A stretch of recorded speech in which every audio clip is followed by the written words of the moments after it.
Hello, my dear children. In continuation of my previous message today, we will talk in more detail about the process of activating your DNA.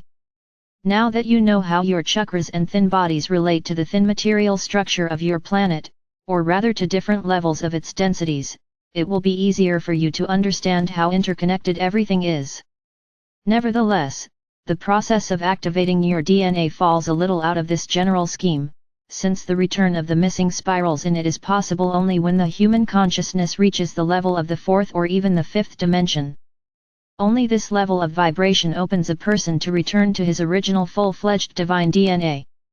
The missing DNA spirals are formed first on the thin plane, and are not yet visible on the physical plane. What do these additionally activated DNA spirals give you? First of all, they redistribute the thin material grid of your entire being, harmonizing it and returning it to its original divine state. For millennia, man has been deprived of one of the main parts of his fine material construction, which was necessary for him to fully interact with the subtle plan, which is an integral part of the life of any living being.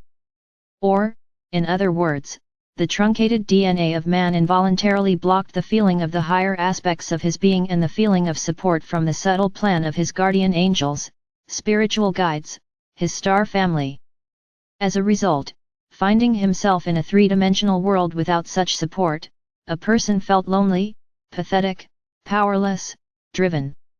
In addition, limited in contact with the subtle plan, his chakras could not open at full strength, and the thin bodies were extremely compacted, which significantly reduced the human vibrations and allowed the three-dimensional matrix to enslave his body and consciousness. And only now, when the Earth's vibrations began to rise rapidly, people have the opportunity to go back home, to the light, from where their souls once came to get a unique but difficult experience of living in a three-dimensional world. That's what we'll stop there today. The Father Absolute who loves you immeasurably spoke to you.